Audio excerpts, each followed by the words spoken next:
शांति। भारतीय संस्कृति के अनुसार हम रोज शांति पाठ पढ़ते हैं, शांति यज्ञ करते हैं, शांति मंत्र पढ़ते हैं। परंतु प्रश्न उठता है कि हम अपने जीवन में शांति का अनुभव कहां तक करते हैं, क्योंकि अनुभव की हुई चीज हमारी अपनी हो जाती है, वो हमारी संपत्ति बन जाती है। जब शांति पाठ पढ़ते हैं तो बहुत करके 3 बारी ओम शांति शांति और शांति शब्द बोलते हैं। वास्तव में शांति क्या है? जब शब्द शांति बोलते हैं या लिखते हैं तो शा शब्द शक्ति का प्रतीक है और आ आत्मिक अनुभव। शांति आत्मिक शक्ति है और अनुभूति है, ना उसका निजी गुण है। शांति हम आत्माओं का ओरिजिनल अथवा निजी गुण है और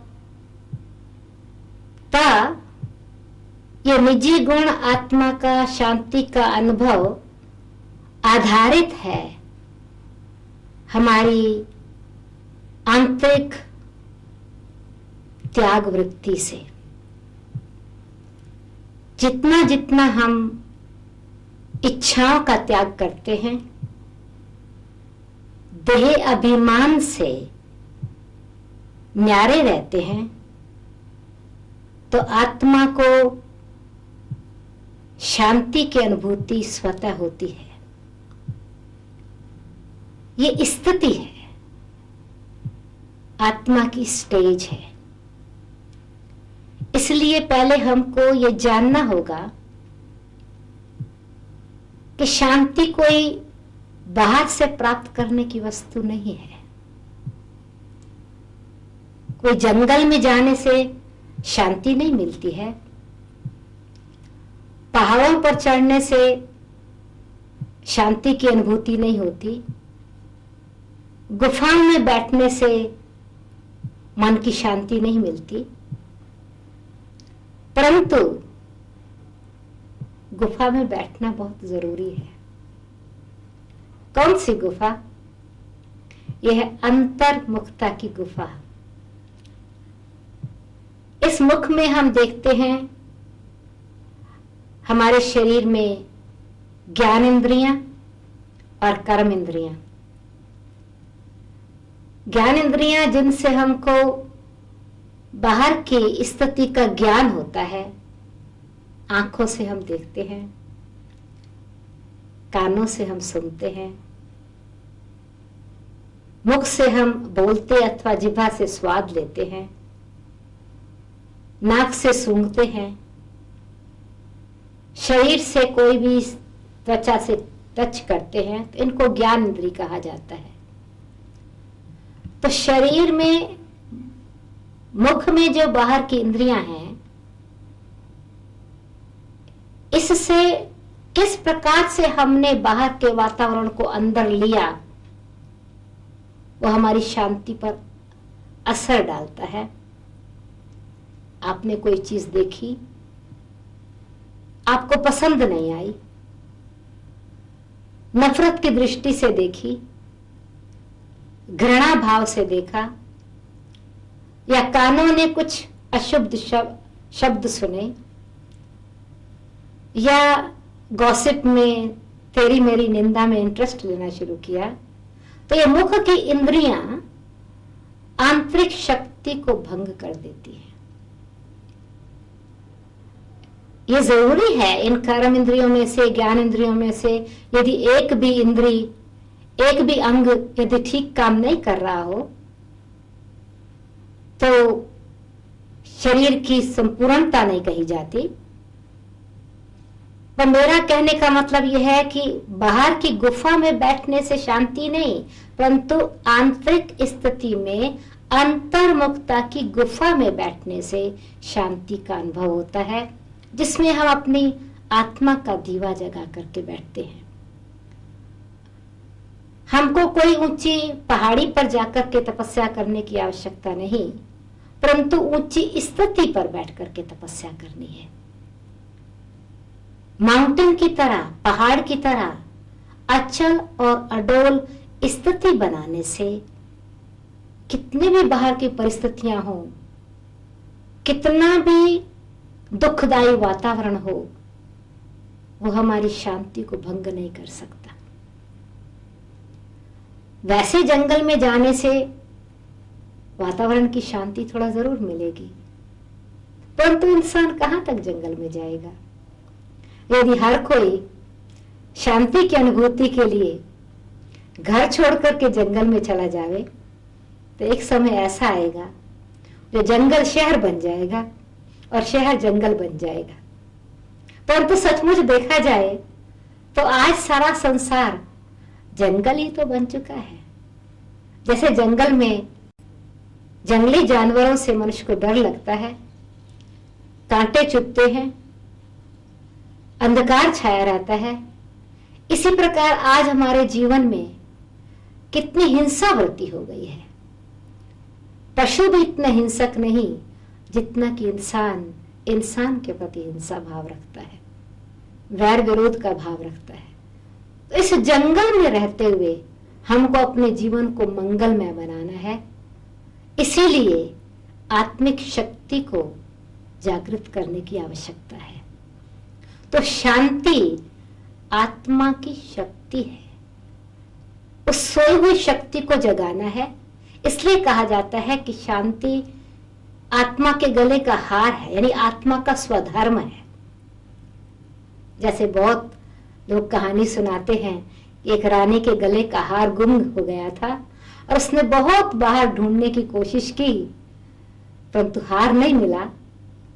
दर्पण में देखने से उसको पता चला कि हार तो उसके गले में पड़ा हुआ था।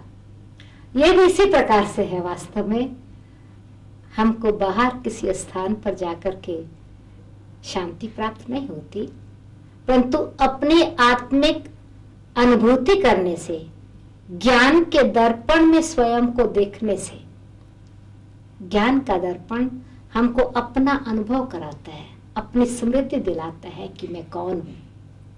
जिस प्रकार से हम बाहरी दर्पण में देखते हैं, हमारे शरीर में, हमारे मुख पर कोई दाग तो नहीं है, और वही दर्पण हमको ये भी अनुभव कराता है कि हम अपने शरीर का श्रृंगार भी कर सकते, मुख का श्रृंगार भी कर सकते।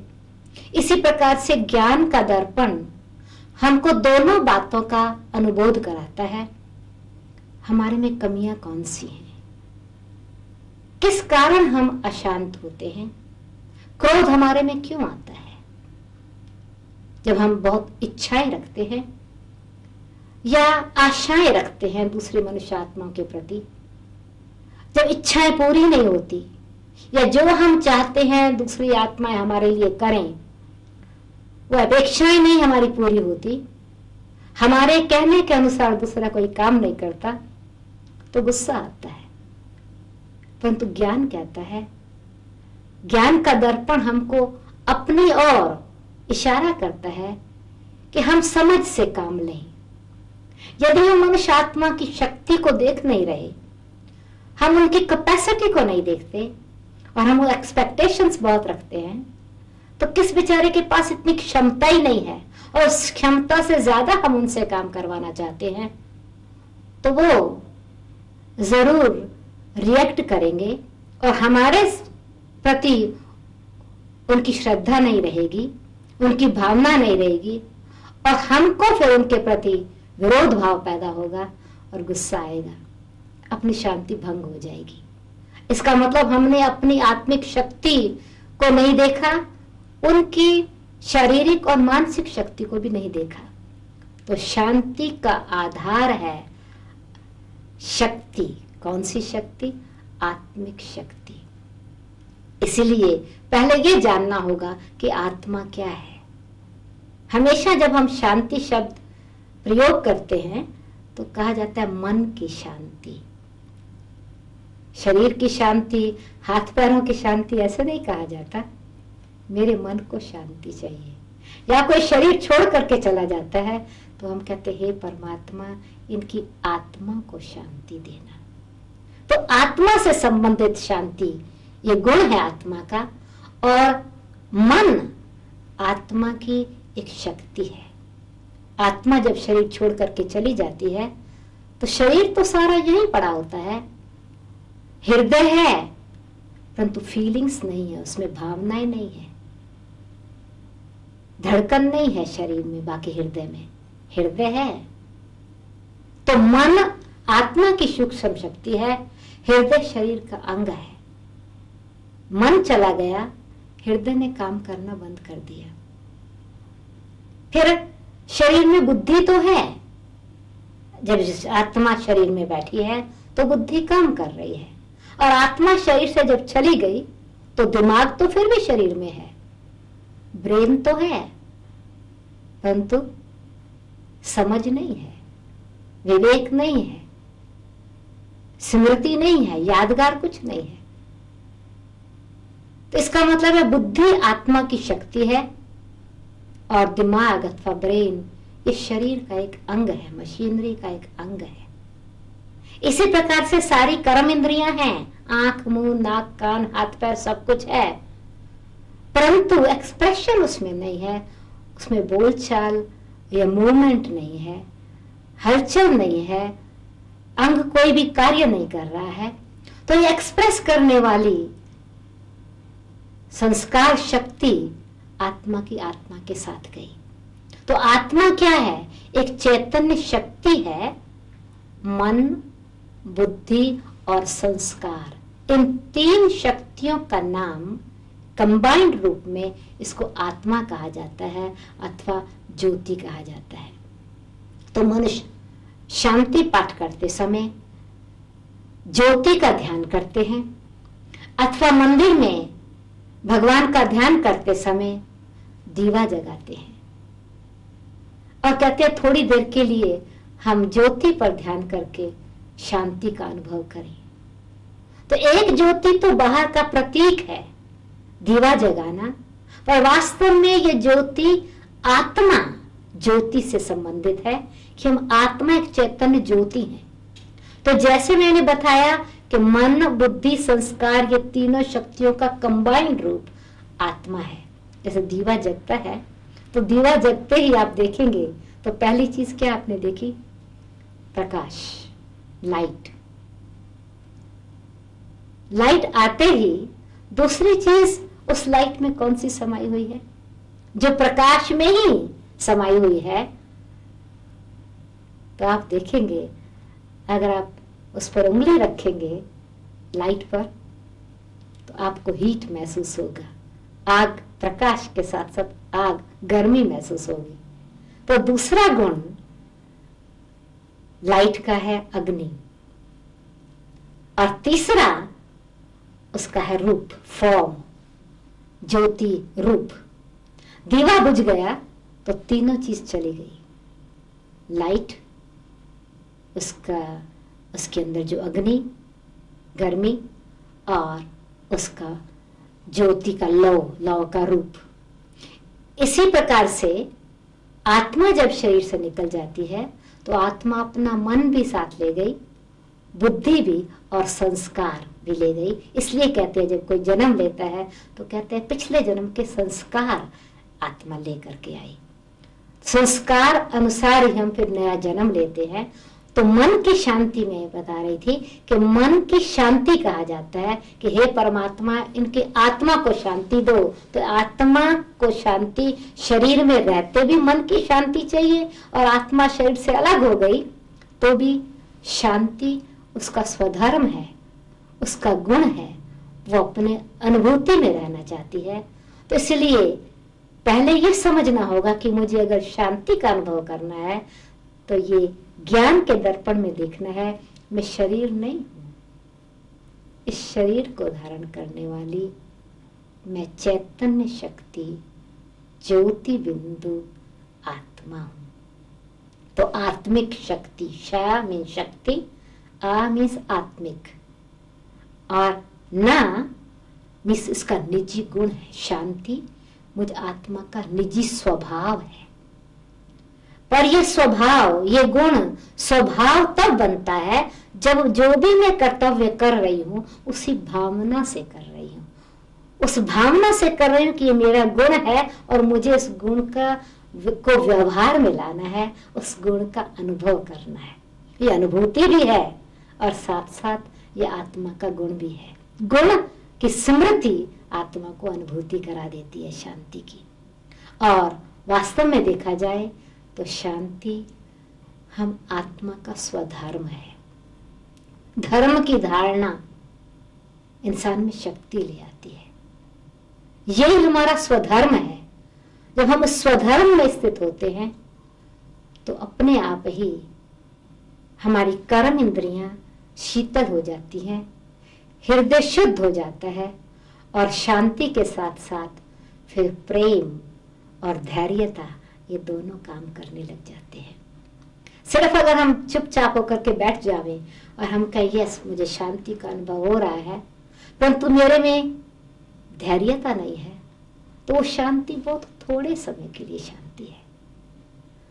धैर्यता के साथ साथ प्रेम का व्यवहार, जब मेरे पास प्रेम की शक्ति और धैर्यता की शक्ति है तो वातावरण में शांति का अनुभव किया जा सकता है और कराया जा सकता है।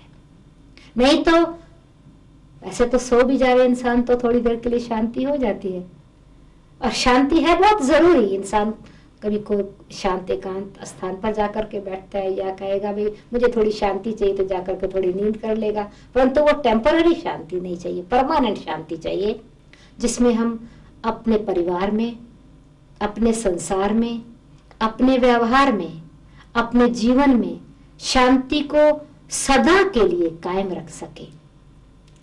जब ये समझ में आ गया कि आत्मा का स्वधर्म ही शांति है, आत्मा का गुण ही शांति है, तो उसका अभ्यास करते करते वो फिर स्वभाव बन जाता है। और कोई भी चीज का स्वभाव, जब हम कहते हैं इसका स्वभाव ऐसा है, इसकी तो नेचर ऐसी है, तो नेचर को मेहनत से एक्सप्रेस नहीं करना पड़ता। शांति को बाय फोर्स हमको अनुभव करने की जरूरत नहीं।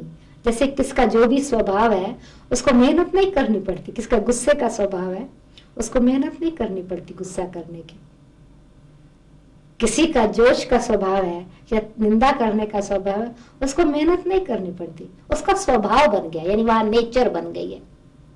इसी प्रकार से जब हम आत्माएं इस बात को समझ लेंगे कि मुझे आत्मा का निजी स्वभाव ही शांत है, तो हम धैर्यता से और प्रेम से अपने अंदर भी शांति रख सकेंगे और दूसरों के साथ व्यवहार भी उसी तरह से कर सकेंगे। क्योंकि धैर्यता जब है तो किसी की कैपेसिटी, मानो हम किसी से काम करवाना चाहते हैं, बच्चों से काम करवाना चाहते हैं, अपने साथियों से जॉब पर हम किसी से सहयोग लेना चाहते हैं और हमारे में धैर्यता नहीं है, अब दूसरी आत्मा जो है वो उसके काम करने का जो तरीका है वो थोड़ा धीरे धीरे से काम करने का है और मेरे में धैर्यता नहीं है, तो मैं जोश से उन आत्माओं के अंदर एक फियर पैदा कर दूंगी, डर पैदा कर दूंगी, और उस डर से वो काम और भी देर से करेंगे, और देर से करेंगे तो फिर क्या होगा, मैं रिएक्शन करूंगी, क्रोध भाव आ जाएगा, उनका भी मेरे से प्रेम खत्म हो जाएगा और मेरा भी प्रेम भाव नहीं रहेगा। पर मेरे में अगर धैर्यता और प्रेम भावना का मतलब है कि मैं उनको सहयोग देती हूँ, उनके आत्मिक गुण जो छिपे हुए गुण हैं उनको इमर्ज करने का, उनको मदद करती हूँ कि आप घबराओ नहीं, ये काम हो जाएगा, सहयोग देती हूँ। जहाँ प्रेम की भावना है वहाँ शुभ भावनाएं होती हैं। जैसे माँ की बच्चे के प्रति प्रेम भावना है तो हमेशा बहुत अच्छी आशाएं रखती है अपने बच्चों के प्रति।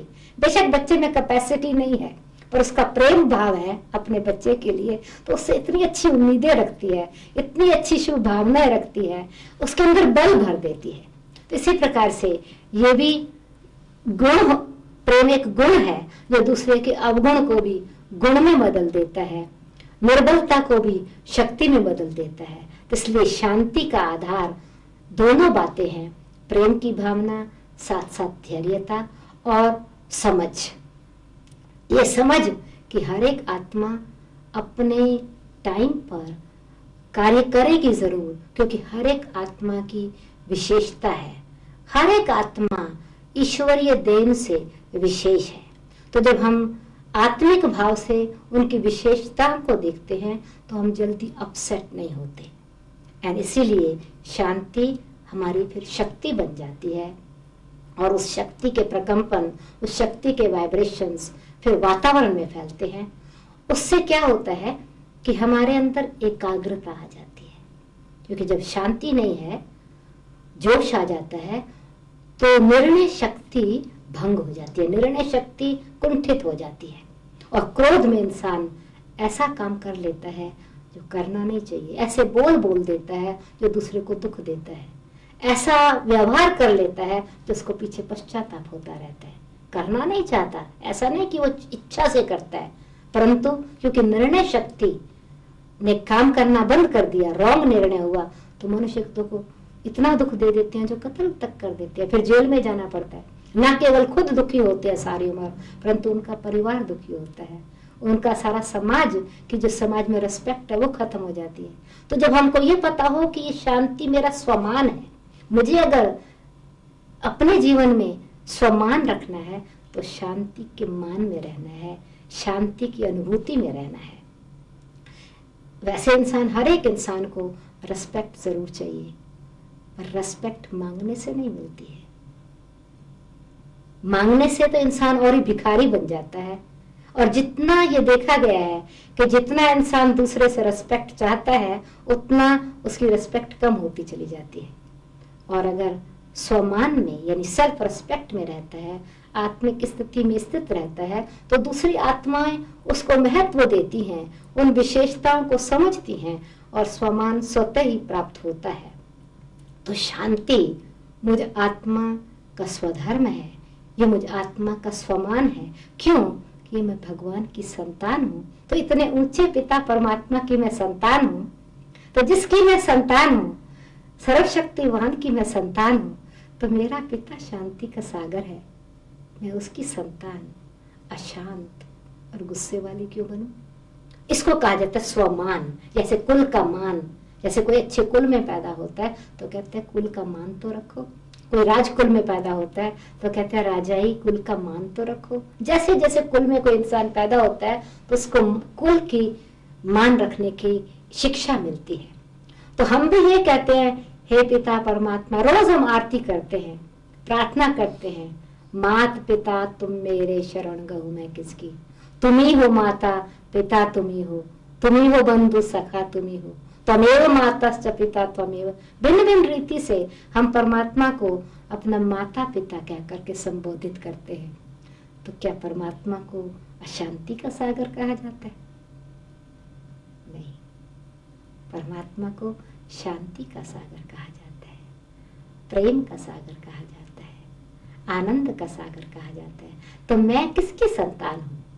मैं आत्मा परम पिता परम आत्मा की संतान हूँ।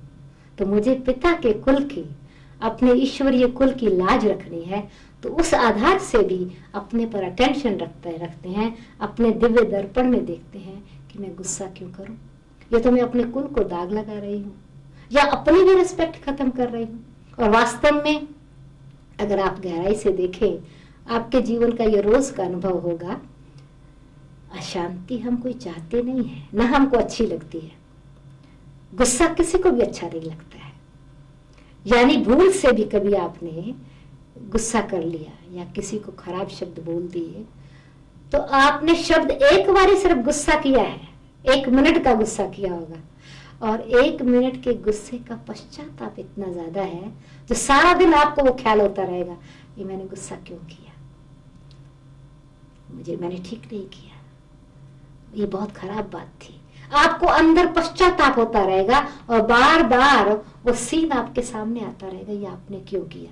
तो आपका माइंड अपसेट है, किस लिए कि आपने गुस्सा किया, या दूसरा आप पर गुस्सा करते हैं तो आपका माइंड अपसेट हो जाता है। तो अगर गुस्सा अच्छी चीज होती, या हमारा निजी स्वभाव होता, या हमारे कुल की शान होती, तो फिर कोई दूसरा हम पर गुस्सा करे, हम बड़े खुश हैं, आपने बहुत अच्छा गुस्सा किया, मेरे पर और भी थोड़ा गुस्सा करो। और या मैं किसी पर गुस्सा करूं, अब मुझे बड़ा रिस्पेक्ट पैदा हो, यहाँ मैंने बहुत अच्छा गुस्सा किया। ना खुद को गुस्सा अच्छा लगता है, ना दूसरे का किया हुआ गुस्सा खुद पर अच्छा लगता है, पश्चाताप होता है। इससे सिद्ध है कि मेरा निजी गुण गुस्सा नहीं है, अशांति नहीं है, हमारा निजी गुण शांति है। और ये आत्मा की स्थिति, आत्मिक स्थिति में हम स्थित होते हैं, तब होता है परिस्थिति के वश हम गुस्सा कर लेते हैं। आप कहेंगे बहन जी ऐसा हम कहते हैं हमारा निजी गुण है, हम मानते हैं, परंतु बार बार तो अशांति हो जाती है, बार बार तो गुस्सा आ जाता है। हमारा वास्तव में गुण है परंतु कर्म में तो नहीं दिखाई पड़ता है। वास्तव में देखा जाए तो ये शांति के साथ हमको एक चीज का और ध्यान रखना है, जिससे शांति सदा अपने स्वधर्म में रहती है। और शांति का आधार जैसे हमने बताया प्रेम और धैर्यता व्यवहार में दूसरों के साथ जरूरी है। ऐसे शांति का गुण काम तब करता है जब हम ये ध्यान रखते हैं कि हम पवित्रता के सागर, पतित पावन परम पिता परमात्मा की संतान, पवित्र आत्मा है, शुद्ध आत्मा है, और शुद्धि हमारा गुण है, ये हमारा नेचुरल स्वभाव है। अशुद्धि आती है तो आत्मा में अपवित्रता आने से, अशुद्धि आने से क्रोध आता है। अशुद्धि क्या है? ये देह का अभिमान, आत्मा के अंदर शरीर का भान। जैसे पानी है, उसका अपना गुण ठंडा है, उसमें आप हाथ डालो आपका हाथ ठंडा हो जाएगा। वही ठंडा पानी आप अंगीठी पर रखो, अब उसमें हाथ डालो गर्म हो जाएगा। अब आपका हाथ जलने लगा, कोई कहता पानी का गुण तो ठंडा है, पर पानी आप कहते हाथ जला रहा है, गुण ठंडा कैसे है पानी का? पर वास्तव में देखा जाए तो आग के कारण पानी गर्म हुआ और आपका हाथ जला रहा है। आग को स्विच ऑफ कर दीजिए, बुझाइए, या पानी आग से उतार दीजिए, क्या होगा? पानी ठंडा हो जाएगा। अपना उसका निजी गुण फिर शीतलता हो गया। इसी प्रकार से तो शुद्धि का मतलब है आत्मा प्रकृति के प्रभाव से परे, देह के अभिमान से परे, अहंकार से परे। तो जब भी कभी गुस्सा आवे तो फौरन समझो अंगीठी पर बैठा हुआ उतर जाओ, अंगीठी से स्विच ऑफ कर दो देह के भान को। मैं फलाना हूँ, मैं माँ हूँ, मैं सास हूँ, मैं बॉस हूँ, मैं डॉक्टर हूँ, मैं वकील हूँ। नहीं, मैं शरीर नहीं हूँ, शरीर में रहने वाली मैं चैतन्य शक्ति आत्मा हूँ। जब ऐसे आत्मिक स्थिति में स्थित होते हैं तो उसकी शक्ति, शांति, निजी गुण अनुभव में आने लगते हैं और अशांति का त्याग हो जाता है और स्थिति सदा के लिए शुद्ध और शांत बन जाती है। ओम शांति।